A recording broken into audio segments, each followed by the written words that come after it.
तो डे 1 की शुरुआत करते हैं। डे 1 की शुरुआत में आप द्वारका अपने होटल पहुंच चुके हैं, तो सुबह उठकर आप अपने होटल में ब्रेकफास्ट करें। ब्रेकफास्ट आप होटल में भी कर सकते हैं और चाहे तो आप लोकल कुजीन्स भी ट्राई कर सकते हैं, जो आपके होटल के बाहर बहुत सारे रेस्टोरेंट्स में मौजूद होगा।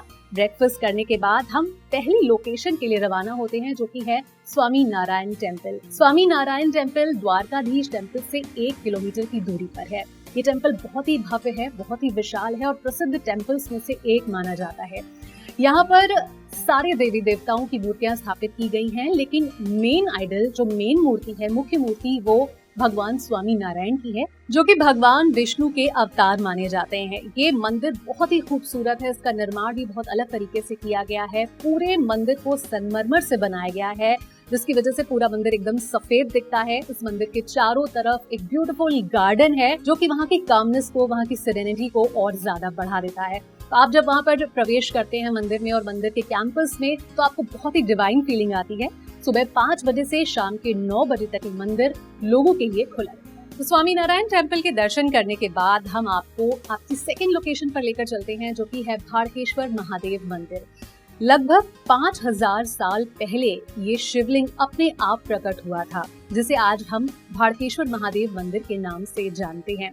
चूंकि ये शिव मंदिर है, तो यहाँ पर शिवरात्रि के दौरान बहुत ज्यादा भीड़ होती है। लोकल्स के अलावा दुनिया भर से, देश भर से लोग यहाँ पर इकट्ठा होते हैं और पूरे जोशो खरोश के साथ भगवान शिव की पूजा अर्चना करते हैं। ऐसा माना जाता है कि जून और जुलाई के महीने में खुद समंदर इस शिवलिंग का अभिषेक करता है और कुछ टाइम के लिए ये शिवलिंग समंदर का पार्ट बनकर ही रह जाता है। इस मंदिर के बारे में बहुत सारी कहानियां, बहुत सारे लेजेंड्स प्रचलित हैं, जिनके बारे में भी हम आपको बता सकते हैं, लेकिन बेहतर होगा कि आप वहां पर ऑन स्पॉट जाकर उन चीजों को समझें, उन कहानियों को समझें और उसके पीछे के कारणों को भी जानने की कोशिश करें। ये मंदिर समंदर के किनारे बसा हुआ है, जिसकी वजह से चारों तरफ से समंदर का पानी यहाँ पर इकट्ठा हो जाता है। इसकी वजह से आपको कोई परेशानी नहीं होती है, बल्कि ये पानी मंदिर की खूबसूरती को और ज्यादा बढ़ा देता है और आप बहुत ही ज्यादा डिवाइन माहौल में अपने आप को महसूस करते हैं। हालांकि टूरिस्ट के लिए यहाँ पर फोटोग्राफी प्रोहिबिटेड है, लेकिन आप अपने मोबाइल कैमरे से इस मंदिर के भव्य दर्शन को कैप्चर कर सकते हैं, अपनी यादों को उसके साथ लेके जा सकते हैं। साथ ही यहाँ पर लोकल वेंडर्स हैं जो लूज शेल्स, पर्ल्स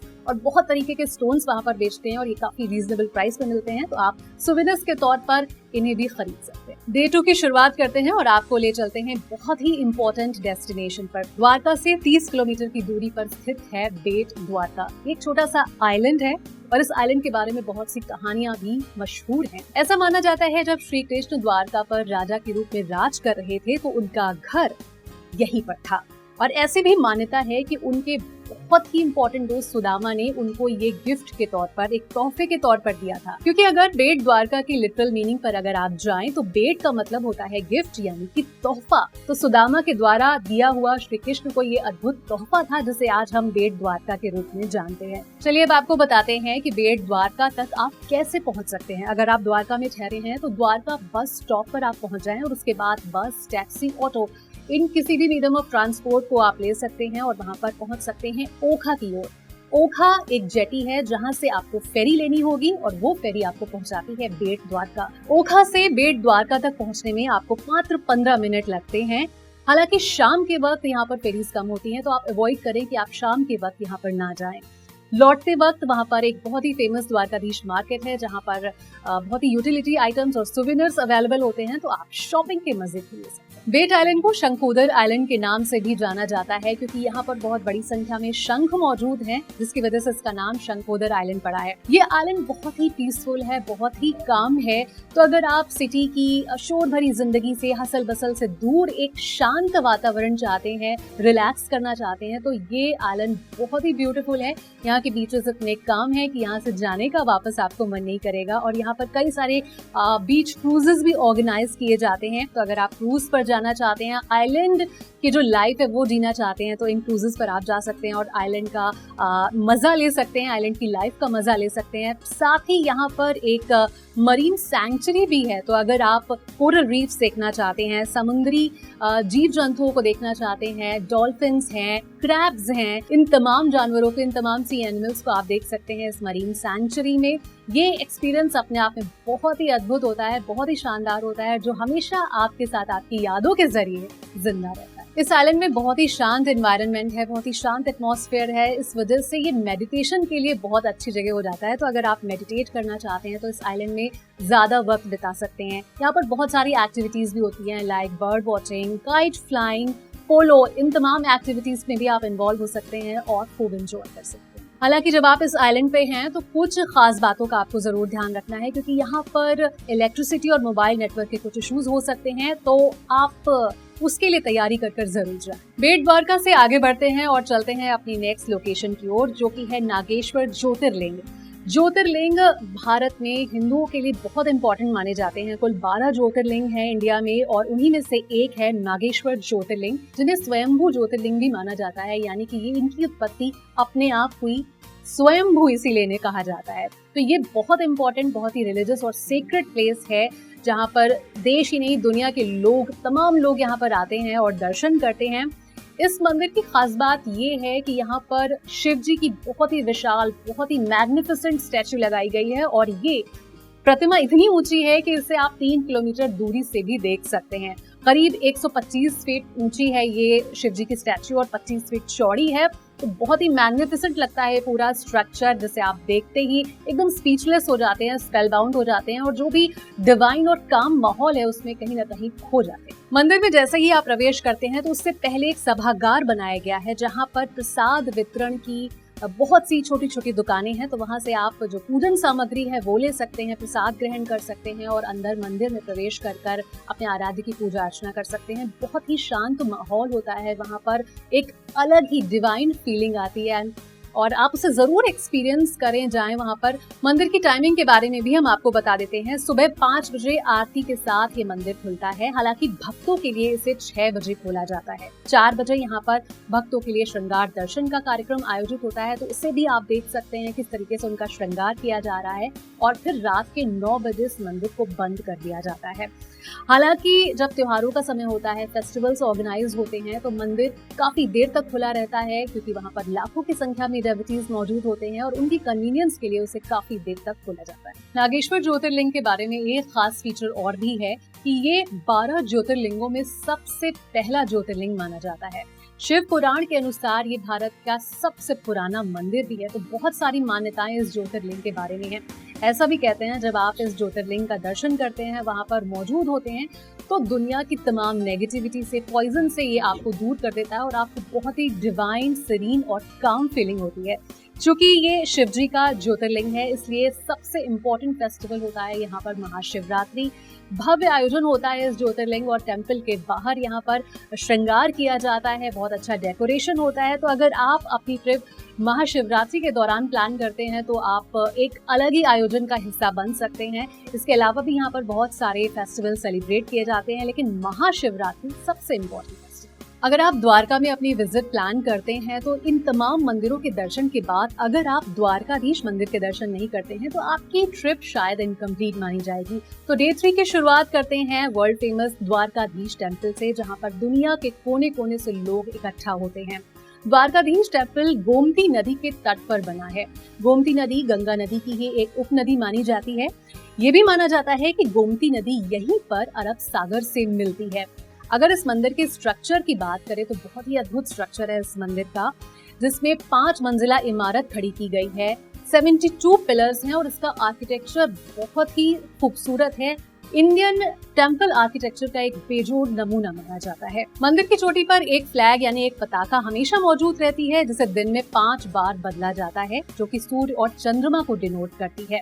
मंदिर के 2 प्रवेश द्वार बताए गए हैं, एक मुख्य द्वार जो कि मोक्ष द्वार माना जाता है और दूसरा द्वार स्वर्ग द्वार होता है। ये मंदिर 4 धामों में से एक माना जाता है और ऐसी मान्यता भी है कि इस मंदिर का निर्माण श्री कृष्ण के पोते ने करवाया था। तो बहुत ही पौराणिक महत्व है इस मंदिर का और इतनी खूबसूरत लोकेशन है कि जब आप वहाँ पर पहुँचते हैं तो आप बिल्कुल स्पीचलेस हो जाते हैं और इस माहौल में पूरी तरीके से खो जाते हैं। द्वारकाधीश टेम्पल को जगत मंदिर और त्रिलोक सुंदर मंदिर के नाम से भी जाना जाता है। इस मंदिर के स्ट्रक्चर को अगर आप देखेंगे तो मंदिर की चोटी पर एक 52 यार्ड्स का फ्लैग या पताका हमेशा लहराती हुई आपको नजर आएगी।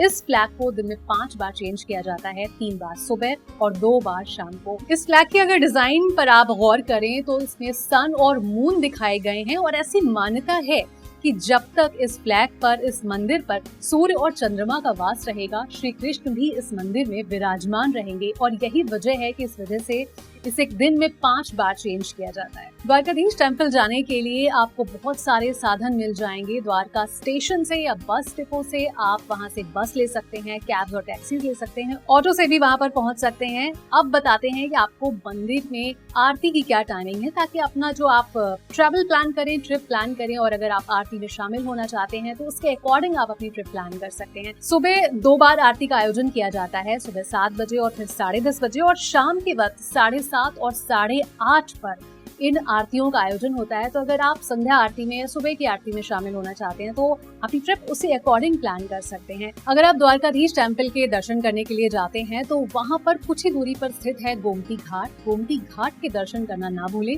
क्योंकि यहाँ पर गोमती नदी के किनारे बहुत सारे मंदिर मौजूद हैं, जिनमें शिव मंदिर है, कृष्ण मंदिर है, सुदामा का मंदिर है, और भी बहुत सारे मंदिर इस घाट पर मौजूद हैं। तो आप वहां जाएं, दर्शन करें, और एक बहुत ही ब्यूटीफुल लोकेशन होती है। खास बात यह है कि वहाँ पर बोट्स भी बहुत सारी मौजूद होती हैं गोमती नदी के किनारे। तो आप बोट्स पर सवार होकर गोमती नदी में पूरे द्वारका के ब्यूटीफुल नज़ारे को देख सकते हैं, और बहुत ही अद्भुत, बहुत ही मेस्मराइजिंग नज़ारा होता है। और इसी के साथ गोमती रिवर पर बना हुआ है सुदामा सेतु, जहाँ माना जाता है कि अगर आप सनराइज या सनसेट्स के टाइम जाते हैं तो नज़ारा बहुत खूबसूरत होता है। तो आप यहाँ पर सनराइज या सनसेट्स देखने जरूर जाएं। गोमती नदी के किनारे पक्षियों का भी बहुत झुंड देखा जाता है, तो वो व्यू देखने के लिए आप वहाँ पर जा सकते हैं। तो कुल मिलाकर ये बहुत ही पिक्चरस्क लोकेशन देता है टूरिस्ट के लिए, और इसी वजह से यहाँ पर टूरिस्ट बड़ी संख्या में आते हैं। अगर आप गोमती घाट पर हैं तो गोमती कुंड में जाना ना भूलें। गोमती कुंड एक ऐसा स्थान है जहाँ पर गोमती नदी अरब सागर से मिलती है, और ऐसी भी मान्यता है कि श्री कृष्ण ने यहाँ पर स्नान किया था, जिसकी वजह से इसकी स्पिरिचुअल और रिलीजियस इंपॉर्टेंस बहुत ज्यादा बढ़ जाती है।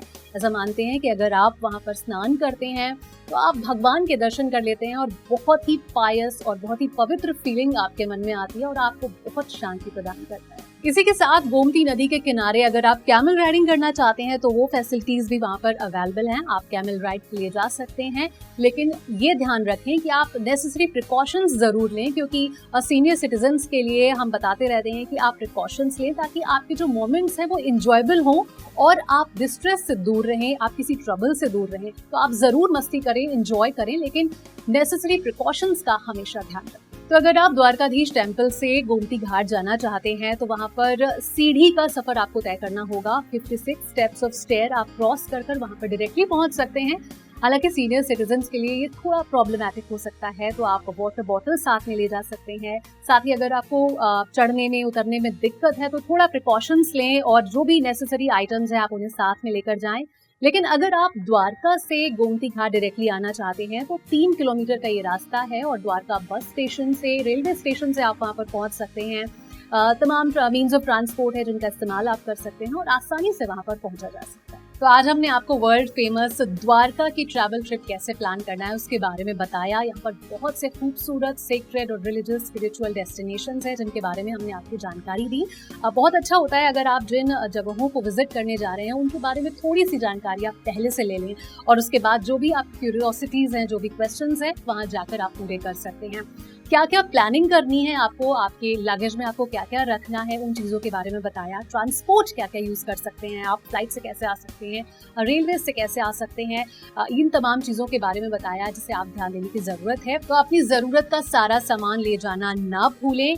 हमेशा याद रखें कि आपकी ट्रिप एंजॉय करने के लिए होती है, गुड मेमोरीज को साथ में लेने के लिए होती है, इसलिए आप ऐसे एक्सपीरियंस से बचें जो आपकी मेमोरी को अनप्लेजेंट बना देते हैं। तो हमारी बातों को जो हमने आज बताई हैं उन्हें ध्यान में रख के आप अपने लगेज को कैरी करें और अपनी